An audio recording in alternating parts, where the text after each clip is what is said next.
Hello friends, welcome to my YouTube channel. I hope you all are like my videos. आज हम पढ़ेंगे एक sets के बारे में जो कि क्लास 11th का एक चैप्टर है, फर्स्ट चैप्टर।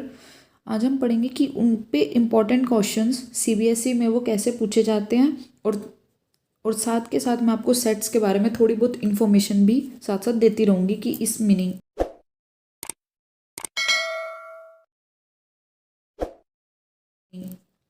कोई भी हम नोटेशन यूज़ करते हैं उसको क्या बोला जाता है मैथ्स में, वो चीज़ मैं आपको साथ साथ बताती रहूँगी। जैसे कि आपने पढ़ा होगा कि कोई भी हम जो सेट होता है वो किसी भी इस फॉर्म का होता है 1 2 3 4 5 6, ये हो गया।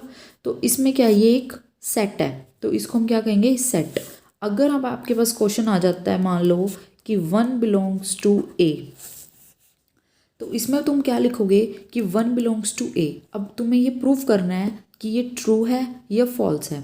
तो 1 belongs to A, 1 belongs to A का क्या मतलब हुआ कि जो 1 है वो ए के सेट में हो। तो 1 बिलोंग्स टू ए, यहाँ पे आ रहा है 1, तो इसका मतलब ये क्या हुआ, ट्रू। ठीक है। सेकंड है, मान लो अगर आ जाए 7 does not belongs to A, 7 belong कर रहा है ए को, नहीं कर रहा, तो इसका मतलब ये क्या हुआ, फॉल्स। ठीक है।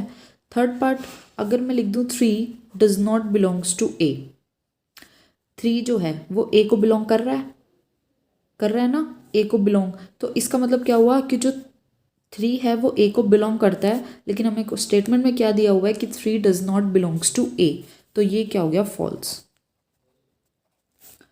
ठीक है। इस टाइप के आपके पास क्वेश्चन एग्जाम में पूछे जाते हैं, जो कि सीबीएसई में 1 मार्क्स का क्वेश्चन आ ही जाता है।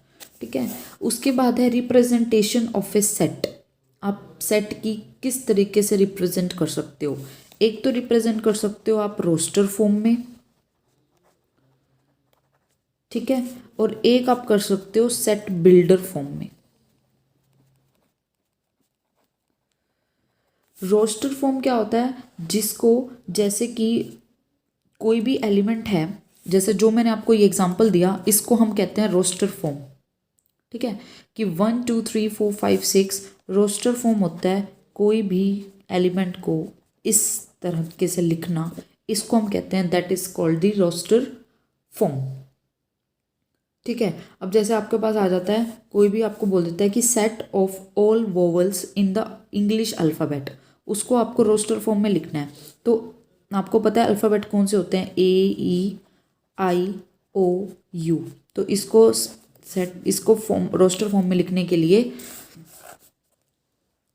एक सेट बना देंगे, उसको हम कहते हैं सेट, और इस फॉर्म को हम कहते हैं रोस्टर फॉर्म। ठीक है।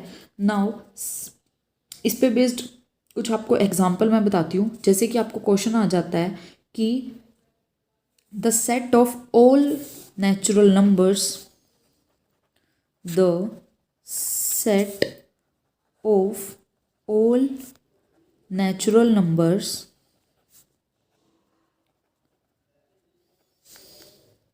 Less than 7। अब आपको ये क्वेश्चन आया हुआ है, अब आपको इसको रोस्टर फॉर्म में लिखना है। इसको रोस्टर फॉर्म में लिखने का क्या तरीका हुआ, the set of all natural numbers. एक तो उसने कंडीशन दे दी कि नेचुरल नंबर्स होने चाहिए।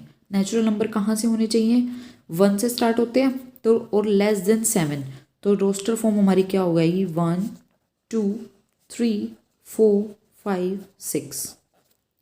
एक तो सेट ऑफ नेचुरल नंबर्स लेने हैं और 7 से लेस लेने हैं, तो ये क्या हो जाएगा हमारा 1 2 3 4 5 6, और इसको हमने किस में लिखना है, रोस्टर फॉर्म में।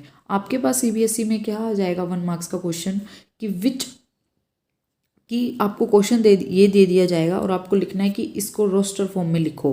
तो आपको पता होना चाहिए कि रोस्टर फॉर्म का मीनिंग क्या होता है और उसको आप किस तरीके से लिख सकते हो। ठीक है।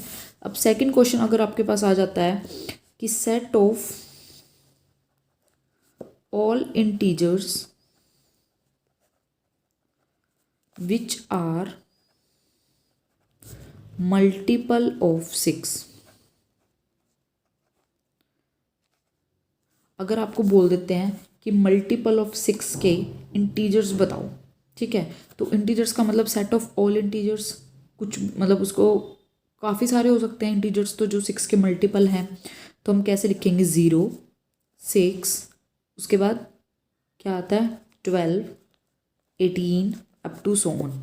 और माइनस में भी हो सकता है, क्या हो सकता है -6, -12, ठीक है, -18 up to so on.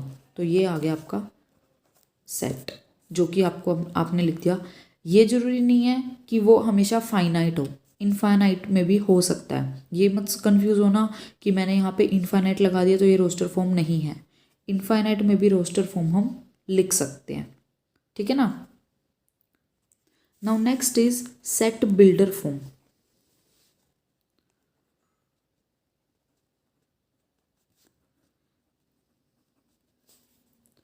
Set builder form, set builder form क्या होती है, जैसे कि एक तो आप उसमें कॉलन यूज़ करते हो, ठीक है।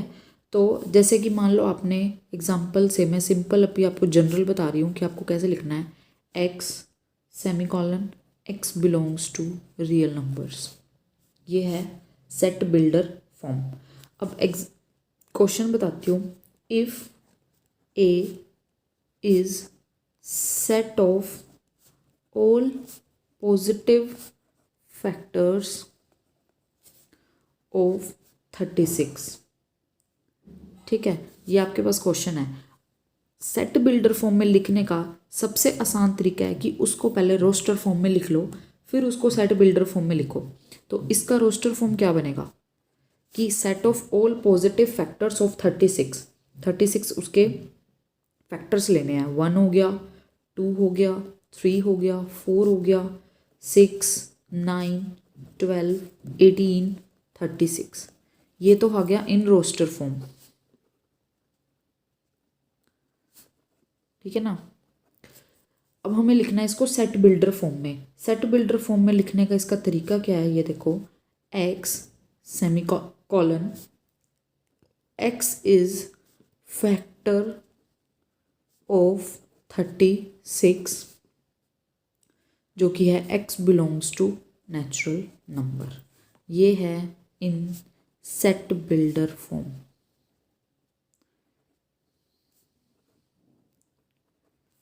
ठीक है ना।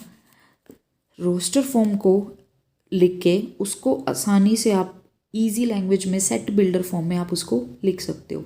सेट बिल्डर फॉर्म में लिखने के लिए x belongs to colon x is a factor of 36 and x belongs to n। यानी कि आपने ये भी बता दिया, आपको यहाँ पे ऐसे तरीके से लिखना है कि ना दूसरे बंदे को अच्छी तरह से समझ में आए। जैसे कि x is a factor of 36 and x belongs to natural number. यानी कि नेचुरल नंबर हमने इसमें क्यों डिनोट किया, ताकि हम नेगेटिव में कोई भी हम पॉइंट ना ले सकें। इसमें कोई भी जो फैक्टर होगा वो सारे के सारे पॉजिटिव होंगे। पॉजिटिव होने का मतलब है कि वो नेचुरल नंबर हो, ठीक है। सेकंड क्वेश्चन है, if A is set of vowels in English alphabet,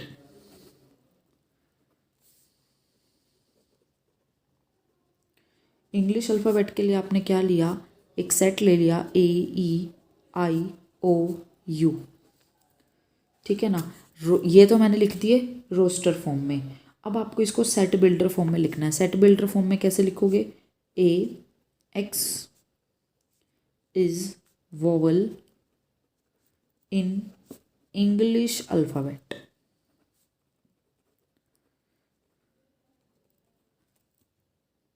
ठीक है। ये इसको हमने लिख दिया सेट बिल्डर फॉर्म में। आए दोनों फॉर्म समझ। अगर आपको कोई भी सेट के चैप्टर में और इस टॉपिक में कोई भी प्रॉब्लम है, आप मुझे कमेंट सेक्शन में डाल सकते हैं। नेक्स्ट वीडियो में मैं आपको इससे रिलेटेड और एग्जांपल्स कराऊंगी और सेट चैप्टर को और आगे आपको भी पढ़ाऊंगी। और CBSE से रिलेटेड कोई भी आपको बोर्ड के एग्ज़ाम आने वाले हैं तो आपको मैं सारे क्वेश्चंस वो बताऊंगी। तो आप प्लीज़ मेरी वीडियो को देखिए और लाइक कीजिए, शेयर कीजिए। Thank you so much for watching my video. Bye, take care.